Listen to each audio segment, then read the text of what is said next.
Hi traders, Dr. Barry Burns here with TopDogTrading.com. Today we're going to talk about how to determine trend in the market. The classic definition of trend is looking for higher highs and higher lows or lower highs and lower lows. And I disagree with that approach. So right away I'm going to start out by being radical. Okay, let me share with you why I don't like that approach to determining trend. So here we have the Euro-US dollar. It's a 5-minute chart. And what we're looking at here, for example, is we could say, okay, here is a low, a high, a low. So it looks like we're in a downtrend now, but now we've got a high, a low. Now, where are we going to draw the next high? We could draw it here. And then here, now it looks like we're in a downtrend. We've come back up, kind of made equal high, but this is not a lower low, and now we've got a higher high. But we've got a lower low, higher high, now another lower low, and now another higher high. Or maybe that's not even it. Maybe we're going to use, for example, this high, this low, this high. Now we definitely have higher high, higher low, higher high. We're in an uptrend. And then we come back down here, use a higher low, lower high, lower low. Now we're in a downtrend. Now we've got a higher high. You see, it keeps switching all the time.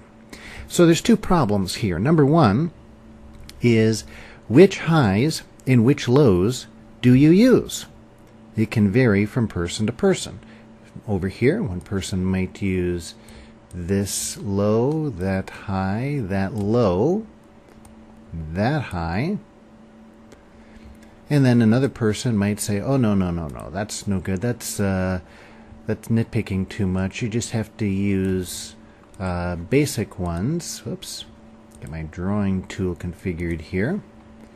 They might just say, no, those are equal, so we're just going to go from there to there to there. And that makes sense too. So the point is, we need to have an objective approach. And when you talk about doing higher highs, higher lows, lower lows, one of the issues that you'll come up against is how to determine which highs and which lows to use. So that's issue number one.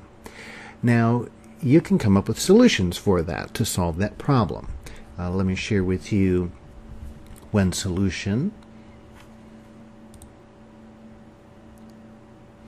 So now I've added an oscillator to the chart here, and you can see that just change our scaling here a little bit to make it easier to see. Again, there's many different ways to determine which highs and which lows you want to use. So I'm just sharing with you one possible one. And I use something similar to this. Now, I'll get people emailing and saying, hey, which indicator is this? What are the settings? So forth. The indicators that I use are all shared in my course, but you can use whatever indicator you're currently using. Tweak it a little bit if you want to. Experiment with it to see what works good for you. But here's one approach. So you take an indicator, go from 20 to 80, draw some horizontal lines there. Look for where it intersects, okay? And we'll use these as our markers. All right. And then what we're going to do is go to our price bars. We're going to look for the lowest low in price when our oscillator is hit down here to 20. Okay, well these are equal lows, so I can mark either one of those. So that would be our low there. Here, that's our high. Here, that's our low. Now this one's a little trickier because this high is a little higher than that high. So actually the high we would use is this one because it is a higher high while the oscillator hit 20 and before it came back down to 20. So in other words, you're looking for the highest high in price while the oscillator is between cycle lows. Highest high in prices there. Okay, then the next high would be here. Actually, forgot the low. The next low would be there. The next high would be there.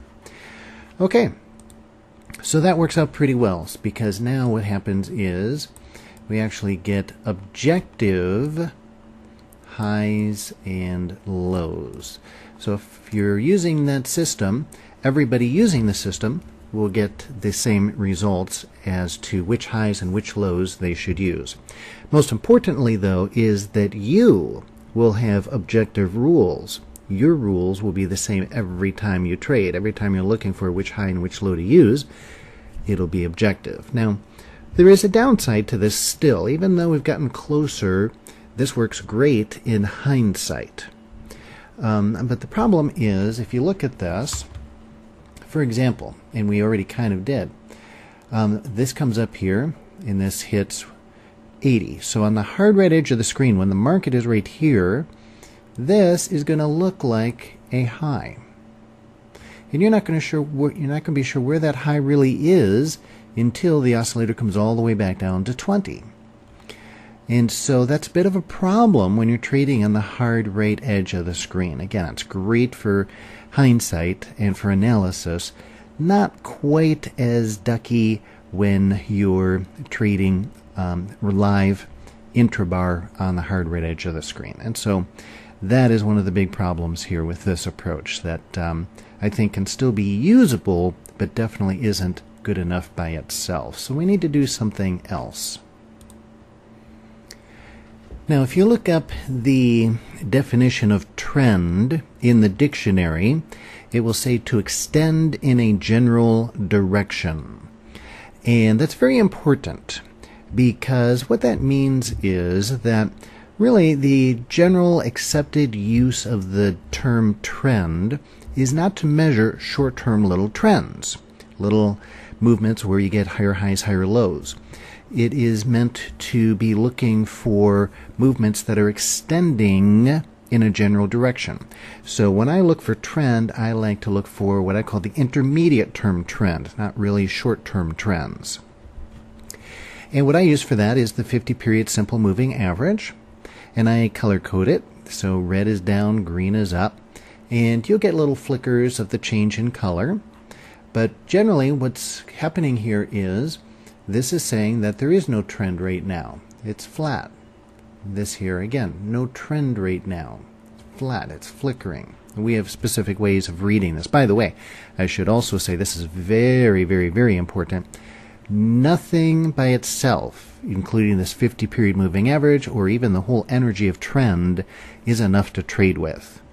None of it is good enough. And so we use 5 energies, and we look for the alignment of those 5 energies, because this moving average is fine, but by itself, it's not going to work. Not going to work, tell you right now.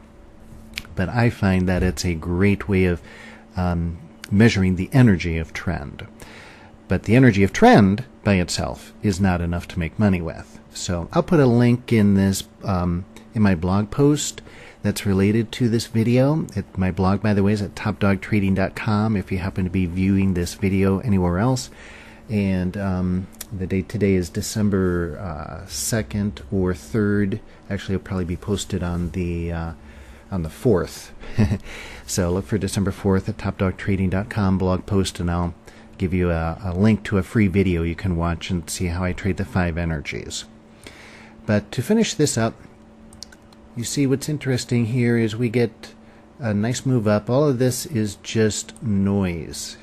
All of this is just noise as far as direction goes. Then we finally get a follow through to the downside. Now look at this one. Here we go up.